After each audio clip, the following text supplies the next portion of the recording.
Salut à tous. Aujourd'hui, je vais vous montrer comment faire des textes en 3D dans Unity. Tchou. Alors oui, aujourd'hui, je vais vous montrer comment faire du texte en 3D, en tout cas l'une de mes méthodes pour faire du texte en 3D. On va faire un texte or, un texte argent, un texte cuivre, et je vais vous montrer comment faire ça avec une méthode qui permet de déformer le texte. Parce que selon ce qu'on va faire de ce texte, on ne va pas le concevoir de la même façon. Déjà, j'ai envie de le rendre dans Unity. Donc, je sais déjà que je ne pourrais pas faire de round corner à la volée comme le fait Vray ou comme le fait un moteur précalculé. Donc, je vais devoir gérer mon chanfrein manuellement, le modéliser. Et puis, j'aime bien garder un contrôle sur mes splines, sur la forme de mes lettres. Donc, je vais préférer utiliser l'outil spline de Max plutôt que l'outil Text Plus, qui est quand même pas mal l'outil Text Plus. Mais avec l'outil Text Plus, j'ai plus le contrôle sur la forme de mes splines et ça va poser problème, vous le verrez, sur certaines typographies qui ne supportent pas l'extrusion. Leur forme fait que l'extrusion déconne. Et donc, on est obligé de revenir sur la forme de la spline. Et donc, je reste sur l'outil spline, petit shape de base de Max qui s'appelle l'outil texte, qui me permet d'avoir plus de contrôle par rapport à ça. Voilà, donc c'est parti. Je vais vous montrer l'une de mes méthodes pour faire des textes en 3D rendus dans Unity. Allons-y. Alors, quand on me demande de faire ça, en général, je commence direct par aller dans l'onglet Spline de 3ds Max, l'onglet Shape, et je vais chercher l'outil texte. Alors, pourquoi l'outil texte et pas l'objet texte plus ? Parce que l'objet texte plus permet plus de choses et plus de contrôle, effectivement. Je préfère quand même l'outil texte parce qu'il est plus basique, il est plus simple. On manipule directement une shape et ça me permet, dans certains cas de figure, quand la shape est un peu exotique et que l'extrusion se passe mal, eh bien de modifier ma shape pour faire en sorte de corriger ces problèmes d'extrusion. Donc je préfère avoir la main, en fait, sur ce que je modélise, en quelque sorte. Même si l'objet texte plus est aussi très bien. L'objet texte plus, il est ici, texte plus. Voilà, ici, voilà. Moi, je prends donc dans l'onglet Shape, je prends simplement l'objet texte. Ok. Alors, je vais faire un texte, mettons, en or. Ok, je vais appeler ça Gold. Je le positionne à 0, 0, 0. Voilà. Je vais prendre mon snapping à l'angle ici, snap toggle. Et puis, je vais venir faire une rotation à 90 degrés. Voilà, positionner mon or ici. Rien de sorcier, je vais choisir la typographie, on va rester sur de la bonne typographie Impact par exemple. Boum, voilà, bien épaisse. Voilà, et par-dessus mon texte, je vais mettre un modifieur Extrude. Voilà, rien de bien sorcier, hop, comme ceci. Et puis je vais préférer faire un chanfrein vraiment physique ici sur mon objet, puisque je vais passer mon texte dans un moteur temps réel. Et j'en ai parlé dans ma précédente vidéo, les moteurs temps réel font pas du round corner à la volée. Alors que Vray, Redshift, Octane, etc. ont des outils pour simuler un chanfrein au moment du rendu. Donc j'aurais fait ça dans Vray, j'aurais peut-être fait un round corner avec Vray. Là, je vais le passer dans Unity, donc je vais préférer mettre un chanfrein, donc je vais mettre un modifieur chamfer. Voilà. Je vais régler sa puissance ici, avec le, alors pas avec le bias, là je fais n'importe quoi, mais avec le ici la puissance, voilà, amount, vous voyez, plus ou moins fort. Je vais faire un léger chanfrein comme ça, peut-être avec un peu plus de segments, voilà. Vous voyez, ok, donc ce sera très bien.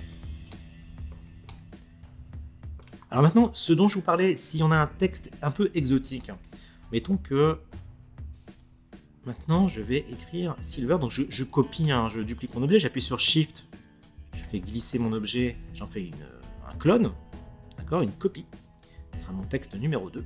Alors ce texte, je vais le modifier, je vais écrire par exemple Silver, et puis je vais changer sa typo.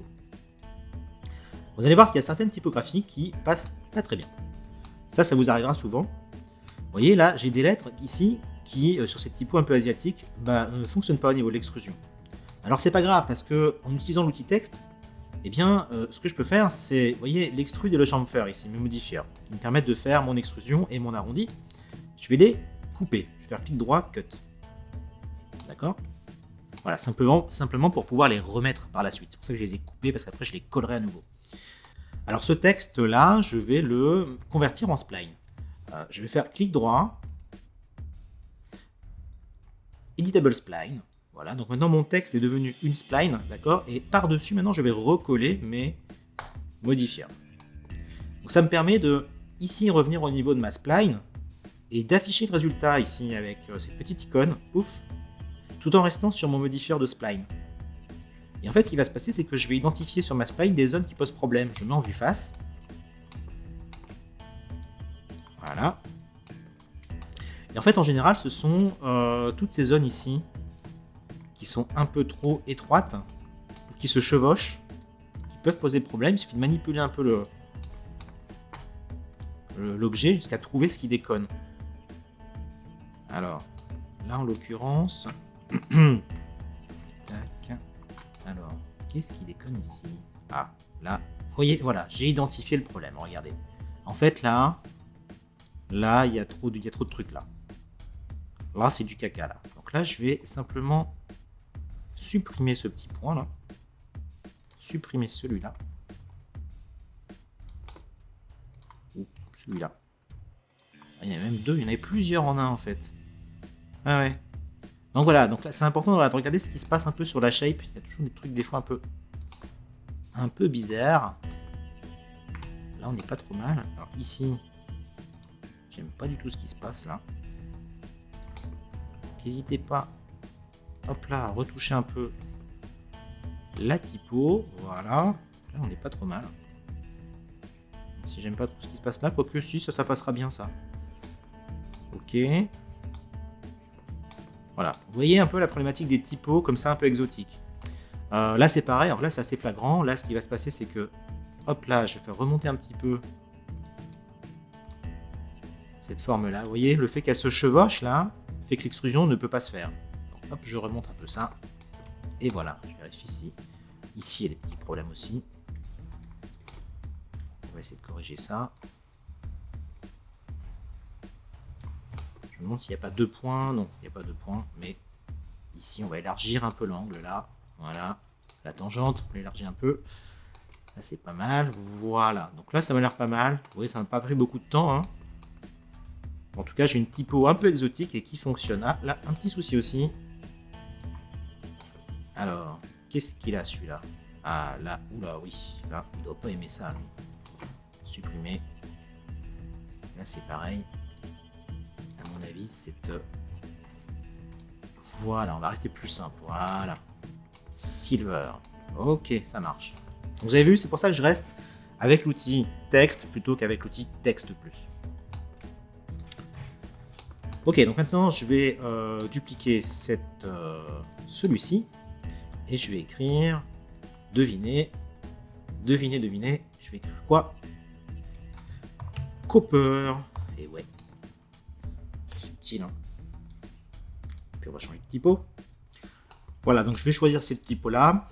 Même problème, elle est un peu exotique, donc bah, c'est pas grave. Je vais simplement, hop là, transformer ça en spline.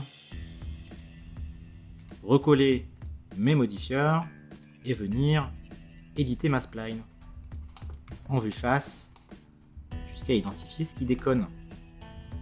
Voilà, donc j'ai trois typos, gold, silver, copper. Maintenant, si on regarde un peu, si on est tatillon, on voit que les surfaces ici, les faces, les caps avant des lettres posent un peu problème parce qu'il n'y a pas de subdivision ici, ça manque d'edge, de cut, de subdivision. Et donc, il y a des triangles qui sont inventés ici qui posent des problèmes. Voilà, au rendu, ça se voit clairement. Tant que l'objet n'est pas déformé, si l'objet devait être déformé, on devrait vraiment faire attention à ça. Si l'objet est rigide et que les faces sont plutôt coplanaires, il n'y a pas trop de soucis, ça peut ne pas se voir, mais sur certaines typos ça peut se voir, et visiblement là sur la copper c'est flagrant. Donc ce qu'on peut faire dans ces cas-là, ça va être de collapser tout ça, tac, touc, voilà, et puis de mettre par exemple un modifieur dessus, retopologie, tac. Alors ça c'est vachement bien, c'est apparu depuis 2 versions je crois dans Max. C'est une série d'outils et de modifieurs qui permettent de faire de la retopologie un peu comme fait ZBrush avec le Z-Remesher, dans une moindre mesure, hein, mais c'est quand même pas mal. Mais par défaut, je vais simplement cliquer sur Compute, je reste en mode Reform ici. Je vais cliquer sur Compute. Voilà, il me recrée une forme en essayant de garder la forme d'origine. Vous voyez ? Et c'est non destructif. Tant que j'ai pas aplati le modifieur, je peux modifier mes paramètres. Par exemple, si 5000 polygones, ça m'a pas l'air assez, je peux mettre 10 000. Compute.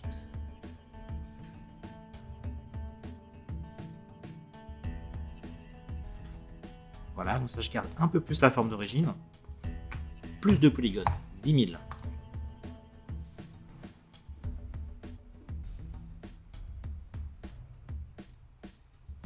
D'ailleurs, j'ai mis 100 000. Donc voilà ce que ça donne avec 100 000 polygones. Donc c'est pas mal parce que du coup, j'ai un objet qui est bien quadrillé, qui pourrait subir des déformations. Du coup, si je mets un modifieur dessus, du coup ça marcherait nickel. Ça c'est intéressant. Même en termes d'animation, ça peut être très utile. Donc du coup, je vais faire la même démarche sur les autres textes. C'est-à-dire que je vais collapser tout ça. Yes, voilà. Et puis je vais copier-coller mon modifieur de retopologie. Copie. Ok, alors voilà, les 3 textes sont maintenant clean au niveau de la topologie. Alors sans regarder dans le détail, on voit que ça fait quand même des petits défauts sur les arêtes. Hein. Mais c'est une méthode qui permet en tout cas de faire des effets de déformation sur les textes. Et puis avec le painting, selon quand vous allez filmer, cadrer votre texte, ça se verra pas du tout. Hein. Là, maintenant que j'ai fait ça, j'ai fait l'outil retopologie, je vais le collapser. Voilà. Clic droit, collapse tout. Clic droit, collapse tout. OK. Et puis je vais déformer mon texte. Avant de le déformer, je vais juste dépiler les UV. Alors comment je vais faire pour dépiler les UV? C'est assez simple, je vais prendre mes 3 objets. Ici, je vais mettre un modifier unwrap. Je vais aller dans Open UV Editor et vous allez voir que je ne vais pas me prendre la tête, mais vraiment pas. Je vais faire CTRL A. Je vais faire Mapping. Alors pas CTRL A, il faut que je me mette en mode polygone. CTRL A. Mapping et Flatten Mapping. Ok. Je vais laisser faire Max tout seul. J'ai vraiment pas besoin de plus.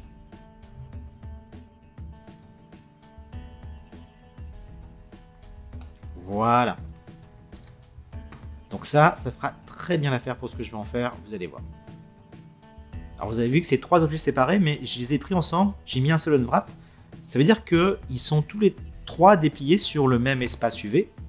D'accord? Et dessus, je vais leur mettre un seul et unique matériau. Ça va me permettre après dans Painter de les peindre avec un seul et unique matériau, et donc il y aura un seul et unique UV7. Alors si vous n'êtes pas à l'aise avec ça, c'est pas grave. Je ferai une vidéo plus tard pour vous expliquer tout ça, une formation sur Substance Painter, comment ça marche, qu'est-ce que c'est que les UV7, les ID, etc. Hop. Donc maintenant que j'ai mis le wrap, je vais le collapser. Clic droit, collapse tout. Yes. Voilà. Donc là maintenant, ça va me permettre un truc, c'est que vu que ces objets sont bien subdivisés, je vais pouvoir mettre des modifieurs, par exemple, un bend.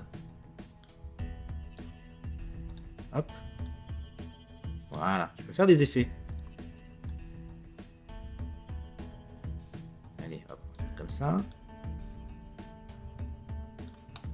Copper. Ici. Pareil, je peux mettre un bend. Ou même un twist. Hop là.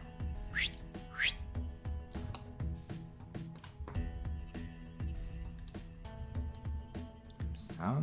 Ou en X. Comme ça. Je peux le combiner avec un bend. Voilà, c'est des choses qu'on ne peut pas faire habituellement si on se contente juste d'une extrusion. Hein.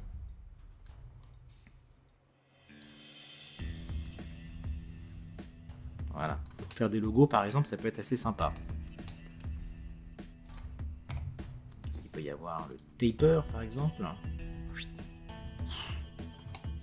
Il y a un peu ce qu'on peut faire. Hop. Voilà, et sur le gold, qu'est-ce que je vais faire sur le gold? Soit je le laisse comme ça, soit, allez, un petit bend classique, petite courbure, c'est toujours chouette, hein. Comme ça, voilà, avec un angle, voilà, gold, silver, copper, voilà, avec des déformations. Super. Maintenant que j'ai ça, il va être temps de commencer à peindre. Hein. Ok, donc je vais prendre mes objets qui sont là, je vais faire un clic droit, je vais collapser tout ça. Voilà. Donc là, j'ai plus de modifieur, c'est vraiment du poly. D'accord. Et puis, je vais mettre un matériau sur mes objets. Alors, ça, c'est important. Je vous l'apprendrai quand je ferai ma formation sur Substance Painter. Mettez un matériau, n'importe lequel, matériau physique, peu importe, matériau verré, on s'en fiche à ce stade, mais un seul et unique matériau sur les objets que vous voulez peindre dans un seul et unique UV7. Donc là, ça veut dire que sur ces 3 objets-là, je vais mettre le même matériau. Clic droit, Assign Material to Selection, d'accord. Et ce matériau, je vais tout de suite le nommer, par exemple, objet 3D démo, par exemple. Voilà. Parce que le nom de ce matériau va être le nom de mon UV7 que je vais récupérer dans Substance Painter. Donc c'est une bonne habitude à prendre de nommer ce matériau-là à ce stade. Donc le matériau est posé sur les 3 objets qui sont là. Maintenant, ces 3 objets qui sont là, eh bien, je vais les exporter en FBX. Export Selected. Voilà. Je vais les exporter dans mon dossier Painter. Je prends toujours l'habitude de faire un dossier in dans mon dossier Painter. C'est tout ce qui rentre dans Painter. Et je vais appeler ça texte 3D demo.fbx. Voilà. Je laisse ces paramètres par défaut, pas d'animation. C'est parti. Alors ça peut paraître un peu complexe tout ça. On pourrait se contenter, hein, comme je vous ai dit, de faire une extrusion simplement, de convertir cet objet extrudé en poly et de le passer dans Painter, tout simplement. On pourrait faire ça. Moi, je vous ai montré une technique un peu plus avancée qui permet de quadriller la surface des lettres pour pouvoir les déformer, faire des effets un peu plus sympas. Des effets cartoon, des effets de typo, plus si on veut travailler le texte comme un logo, par exemple, ça peut être intéressant. Donc me voilà dans Painter. Je vais dans File, New, donc je crée un nouveau projet. Je me mets toujours en PBR Metallic Roughness Alpha Blend. Alpha Blend, c'est pas obligatoire si vous avez besoin de faire un alpha, mais en tout cas, je me mets toujours en PBR Metallic Roughness. Ça, c'est quasiment systématique pour les projets sur lesquels je travaille. Ce preset, ce shader fonctionne pour quasiment tous les exports dont j'ai besoin, V-Ray, Unity, Unreal, etc. La résolution du document, je vais me mettre en 4096 et je vais sélectionner mon fichier FBX.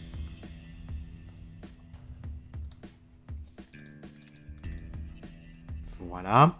Pas besoin d'auto-unwrap, bien que je pourrais. Si jamais vous importez directement votre objet extrudé, converti en poly dans Substance Painter, vous pouvez laisser Substance Painter faire les unwrap. Il n'y a pas de souci. Je préfère le flatten mapping de Max, mais dans l'absolu, ça fonctionne aussi. Ok. Voilà. Si j'appuie sur F1, je vois les UV. D'accord. Tout va bien, c'est bien ce que j'avais dans Max. J'appuie sur F2 pour repasser en vue 3D. Ce que j'aime bien faire tout de suite, c'est changer ici dans les paramètres d'affichage, mettre l'anti-aliasing. J'active les post-fx si j'en ai besoin par la suite, mais surtout j'active l'anti-aliasing ici, paf, pour avoir des contours un peu plus propres. Ok. Et le premier truc que vous allez faire, même si vous ne connaissez pas Substance Painter, c'est pas grave, vous appuyez sur Shift B, Ctrl Shift B, c'est ça.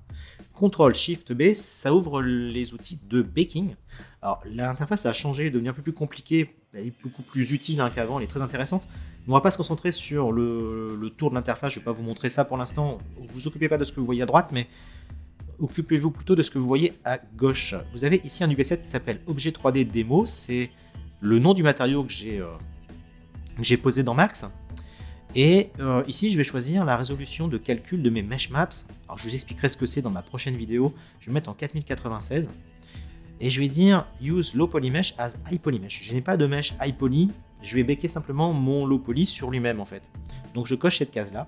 Je vais laisser les paramètres par défaut. Et Painter va me calculer des mesh maps. On appelle ça des mesh maps. Ce sont des maps qui vont permettre à Painter de savoir où sont les arêtes de l'objet. Où est le haut, où est le bas. Où est l'arrière, où est l'avant. Où sont les parties épaisses, les parties fines. Et avec tout ça, il va savoir appliquer des effets procéduraux, des effets automatiques sur l'objet. Et c'est ça toute la force de Substance Painter et de l'écosystème Substance, c'est que les matériaux vont pouvoir directement appliquer un effet de rouille avec des salissures dans les creux, etc. Et ça, c'est vachement cool. Donc ça, c'est vraiment obligatoire. Dans Painter, vous bakez les mesh maps systématiquement. Donc là, je vais faire bake selected texture, voilà. Donc là, on voit le baking se faire. Hein. Normal, passe d'ID, il n'y en a pas. Vous verrez plus tard ce que c'est. Les passes d'occlusion. Ça, c'est la curvature, je crois. Voilà. Ok, je crois qu'il a terminé. Oui, continue là. Il a terminé. Hop là. Je reviens ici. Alors pourquoi c'est passé en rouge? Ah oui, parce que je suis en mode ID. Ici, vous avez le mode d'affichage. Là, j'affiche la passe d'ID, par exemple. Vous voyez, là, c'est la mesh map normale. Ça, c'est mon matériel. Alors ça, c'est ma normale. Ça, c'est ma world space normale, mon ID, mon ambient occlusion, ma curvature, ma position map, thickness map, c'est la map de finesse, de finesse, d'épaisseur. 8 map, bent normal, opacity, normal. C'est normal que certaines sont vides, on verra ça dans une prochaine vidéo. Si j'appuie sur M, je vois mon matériau au complet. Donc là, ce qui va se passer, c'est que je vais, par exemple, dans mes matériaux de base, et je vais aller chercher, par exemple, gold. Il y a pas mal de matériaux déjà tout faits. Gold pur, hop là. Vous allez voir que c'est super simple. Donc là, j'ai de l'or. Ok. On va le rendre un peu plus intéressant, cet or.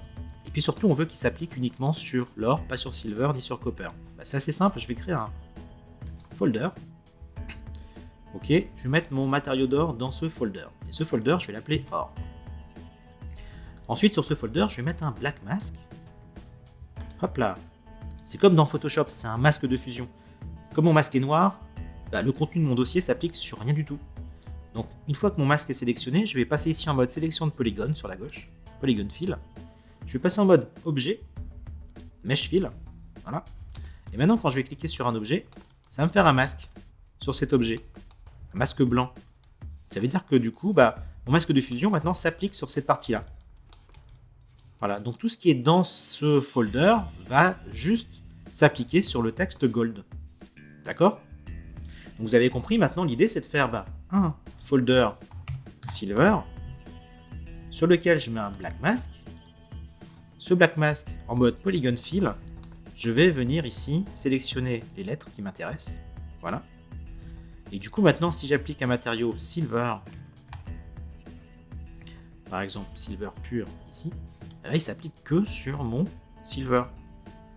Ok, et on continue comme ça. Je vais mettre un matériau copper avec un black mask. D'accord. Ce black mask, je vais lui dire de prendre en compte ces lettres là. Et maintenant je vais mettre un matériau copper. Voilà, il y en a copper pur ici. Voilà. Donc j'appuie sur Shift, clic droit, et je fais glisser comme ça mon environnement pour voir un peu les reflets glisser à la surface de mes lettres. Ok. Donc là c'est intéressant, mais on peut mieux faire. Cet or, je vais le rendre le plus intéressant par exemple. Sur mon matériau d'or, je vais mettre un fill layer là-haut.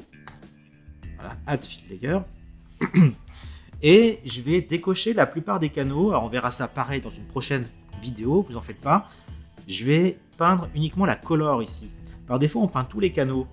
Je vais décocher 8, rough, metal, normal, opacity, emissive. Je décoche tout ça.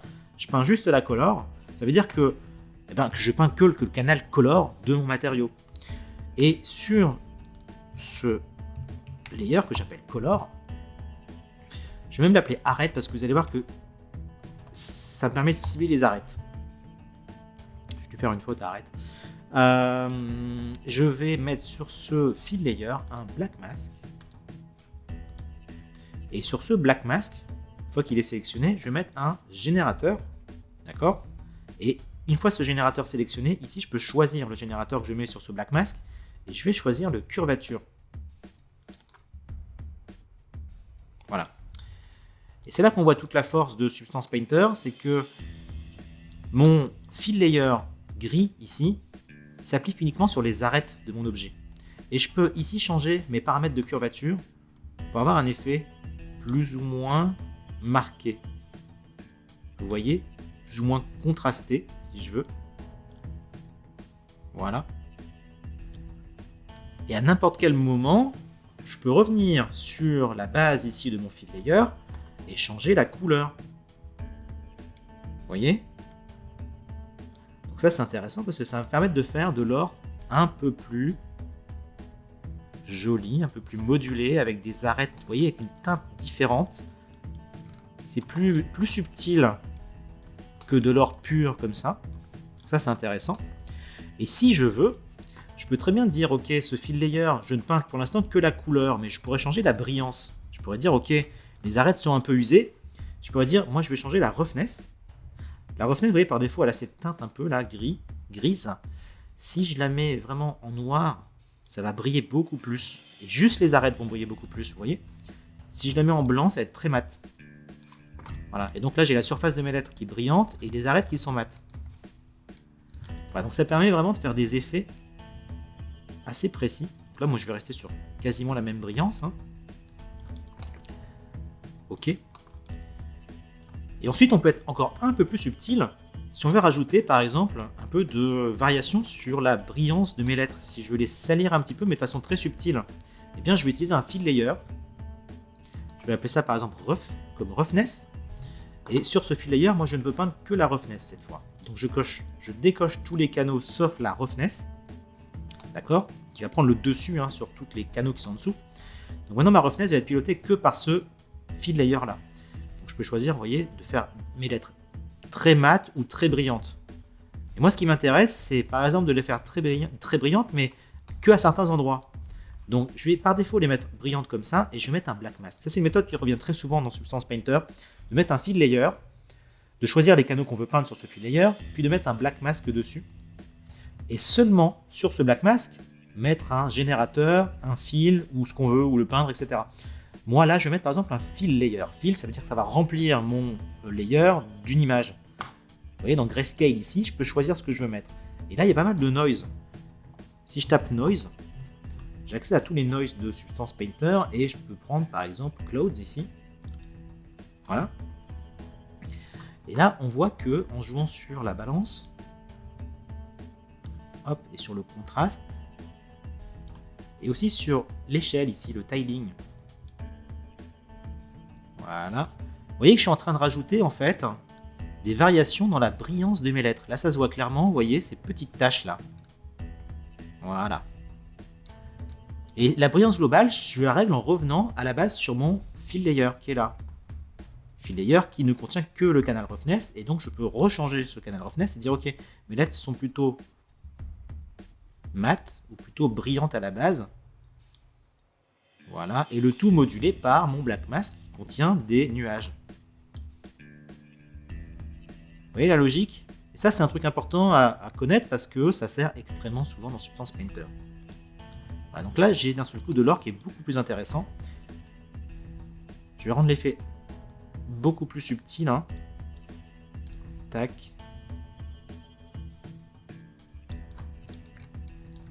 Voilà. Ok. Je vais peut-être changer le tiling de mes nuages. Voilà, que ce soit un effet, voilà, plus subtil comme ça. Là, on est pas mal. Vous voyez, je me suis fait de l'or un peu plus raffiné, on va dire, que le matériau de base. Et ça, c'est cool. Du coup, l'idée, c'est de faire à peu près la même chose sur les autres matériaux. Alors, comme j'ai décomposé mes effets en fill layer, bah, rien m'empêche de copier-coller ces layers et de les mettre dans mes autres folders ici, silver, copper. J'aurais juste à changer la teinte ici de mes arêtes. Vous voyez, je vais prendre ces deux layers, je vais faire copy layer, je vais dans silver, ok, mais je vais mettre ici, je vais faire clic droit, paste layer, voilà.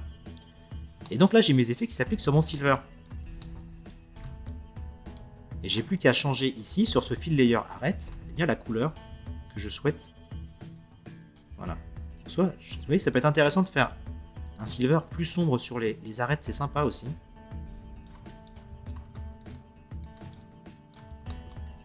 Donc j'ai un silver avec des arêtes plus sombres et avec un effet de roughness subtil. Voilà. Sur la brillance. C'est quand même assez cool. Hein. Moi j'adore Substance Painter pour ça. Je vais faire pareil sur le copper. Hop, clic droit. Coller les layers. Et je vais changer la teinte ici. De l'arête. Plutôt rouge. Alors soit je l'éclaircis. Soit je l'assombris. J'aime bien l'effet assombri. Il y a un truc. Ça donne de la densité à la lettre. J'aime bien. Sur le gold, c'est un peu pareil. C'est pas mal sur le gold. Si je veux, je peux revenir sur le matériau de base de l'or et changer un peu la teinte. Il m'a l'air un peu trop clair. J'ai envie de faire de l'or un peu plus saturé en tout cas. Voilà. Ok, du coup, je vais changer aussi la teinte de l'arête, des arêtes. Voilà, plus sombre aussi, j'aime bien ça. Voilà. gold, silver, copper. Cool. Voilà. Vous avez vu assez facilement, hein, sans grande connaissance de Substance Painter, bah, vous pouvez faire des effets très sympas. Et même sans savoir dépiler les UV, j'ai déplié les UV automatiquement dans Max. Et j'aurais pu même laisser faire Substance Painter. Ok. Donc maintenant qu'on est bon avec ça, vous êtes ok avec votre painting, bah, il n'y a plus qu'à exporter. Hein. File, export texture. On va choisir un chemin de sortie.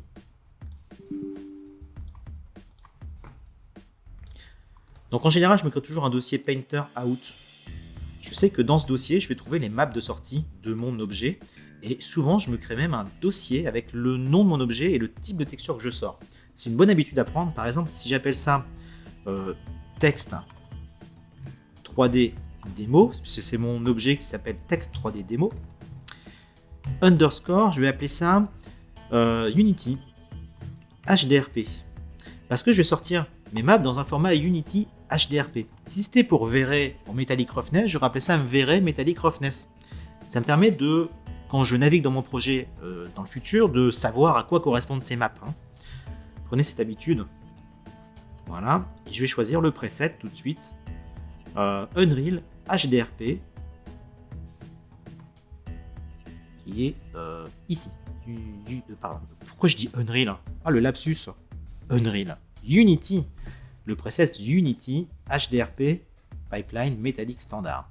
Ok. Alors, je sais pas pourquoi il y a plusieurs presets. J'ai dû en créer un perso, mais vous devez avoir soit l'un soit l'autre par défaut dans votre Substance Painter. Hein, d'accord. On va laisser les paramètres par défaut et on va exporter. Vous voyez qu'il sort 4 maps, une base map, une emissive, une mask map, une normal map. Ce sont les maps dont a besoin Unity en mode HDRP pour exprimer un matériau réaliste PBR. Voilà. Donc maintenant que j'ai ça, il me reste une dernière chose à faire. C'est revenir dans Max et exporter mes objets séparément. Je préfère faire ça. Je pourrais réimporter mon FBX tel quel dans Unity, puisque c'est un FBX qui contient 3 objets, le gold, le silver, le copper. C'est vrai que je pourrais faire ça. Je préfère, malgré tout, vu que c'est 3 objets qui sont séparés et que je pourrais très bien animer séparément pour différents besoins, animer le gold, animer le silver, le copper, je préfère, remettre ces objets, vous voyez, à 0, 0. Donc je prends ces objets-là et je mets ici les valeurs, je me mets en mode position ici, select and move, et je mets les valeurs ici à 0, 0, 0. D'accord? Ça me met tous mes objets au centre de ma scène. Voilà. Je vais prendre le temps de bien les renommer aussi. C'est important aussi. J'aurais pu le faire au début, mais en tout cas, faites-le au moins avant l'export final. Je vais appeler ça Gold Text. Le deuxième, Silver Text.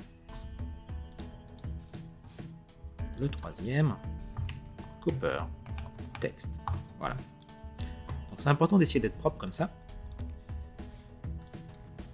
Et puis c'est parti, je vais les exporter un à un, je préfère toujours faire ça. Alors il y a des petits scripts qui permettent d'exporter à la volée plusieurs objets comme ça et même de les remettre à 0, 0 au centre de la scène avant de les exporter. C'est vachement pratique. Bon là j'ai pas grand chose à faire, donc export selected. Et puis c'est parti, je vais exporter mes objets dans, en général, mon dossier Max. En général je crée un dossier export Unity.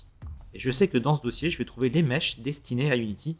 Donc là, j'ai mon gold de texte que j'exporte. OK. Je vais exporter mon silver. Export selected. Vous allez me dire, ça fait des étapes en plus. Mais oui, mais bon, c'est le prix à payer pour rester clean. OK, donc j'ai 3 textes. Maintenant, on va les passer dans Unity. Allez, c'est parti. Donc me voilà dans Unity, je vais importer mes objets 3D. Import new asset et je vais chercher mes objets 3D.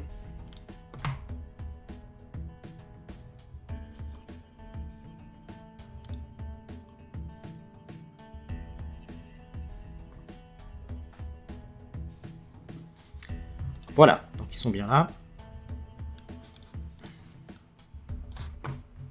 Je vais les poser dans ma scène. Hop.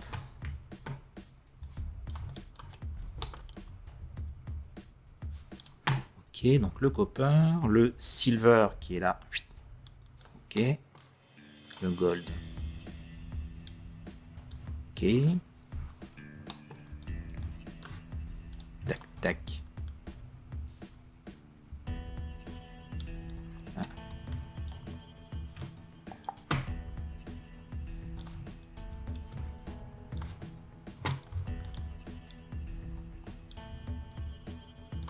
Ah. Hop.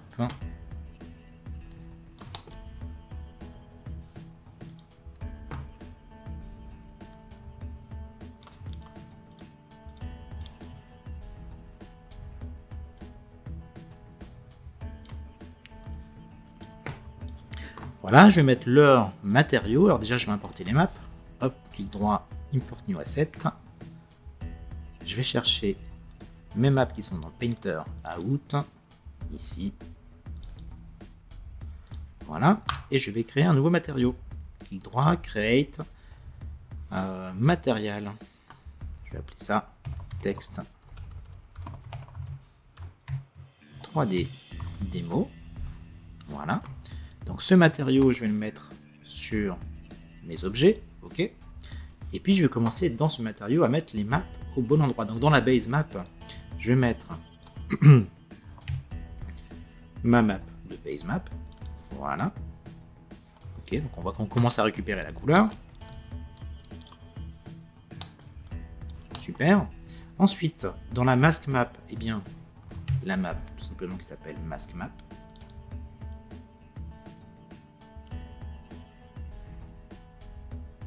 Voilà. Donc là, on récupère l'aspect métallique et la roughness de mes objets. Hein. Dans la normal map, je vais mettre la normal map, mais déjà sur cette normale, je vais bien lui dire à Unity, ici dans ses paramètres d'importation, que c'est une map de normal. Hein. Normal map, apply. Voilà. Maintenant, cette map de normal, eh bien, je vais la mettre ici, hop là, dans la map de normal. Voilà. Donc là, je récupère des matériaux assez réalistes. Maintenant, ce qui va manquer, c'est mon éclairage, mon environnement. Alors, on va voir ce qu'on peut faire. Alors déjà, ce que je peux faire, c'est peut-être mettre une map HDRI en environnement. D'accord, donc dans mon Sky and Fog volume, dans mon type de ciel, je vais dire que c'est un ciel HDRI. Voilà. Ensuite, Gradient Sky, je peux le décocher. Je vais mettre un Override Sky, HDRI Sky. Je vais tout activer par défaut. Et je vais chercher ma map HDRI. Alors j'en ai une ici, par exemple. Voilà, parfait. Vous voyez, pas mal. Donc là, tout de suite, voilà, mes matériaux s'éclairent, en tout cas reflètent quelque chose. Et donc, on récupère un aspect comme dans Substance Painter. Vous voyez ce qui se passe? C'est pas mal. Hein. Donc à partir de là, eh bien, il ne reste plus soit qu'à faire des rendus de vos objets en tant qu'image PNG avec Alpha. Je vous renvoie à ma formation HDRP pour le faire, ma formation Unity HDRP pour le faire. Soit vous pouvez en faire des animations. Vu que j'ai des textes j'ai des textes séparés ici, ce que je pourrais faire éventuellement, c'est les animer. Hein. Je pourrais faire des effets d'animation, les faire rotationner, les faire arriver de la gauche, de la droite, etc. Hein. Il n'y a aucun souci. Ok, là je pense que ce que je vais faire, c'est simplement retirer le sol ici, j'en ai pas besoin. Et puis je vais faire une petite animation avec des caméras qui filment comme ça mes différents textes. D'accord? Alors vous pouvez passer la vidéo si vous voulez à ce moment-là. Je vais quand même le faire, peut-être en accéléré, on va voir. En tout cas, je vais créer une nouvelle timeline ici, create empty. J'appelle ça timeline.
Voilà, j'espère que le résultat vous plaît. N'hésitez pas à me dire ce que vous en pensez dans les commentaires. Alors, c'est pas parfait, hein. Dans un contexte de production, j'aurais sans doute affiné davantage les chanfreins de mes lettres, j'aurais sans doute travaillé plus proprement sur certains aspects. Mais malgré tout, vous voyez que là, assez rapidement, avec assez peu d'énergie, j'arrive à faire des mouvements de caméra, un éclairage, une petite retouche dans After Effects. Et mon texte, voilà, est assez convaincant, en or, en argent et en cuivre. Ça fait largement la blague, hein. Voilà. Donc c'est l'une de mes méthodes pour faire des textes 3D assez rapidement quand on me le demande. On verra, je pense, dans d'autres vidéos, d'autres méthodes. Et notamment, on peut aller plus loin, vous verrez, avec un texte un peu custom, si on veut faire un texte beaucoup plus détaillé, avec des cracks, des fissures, avec des aspérités, on peut le passer dans ZBrush, on peut en faire quelque chose de beaucoup plus travaillé, comme je vous montre là à l'écran. Mais on verra ça dans une autre vidéo. Allez, salut!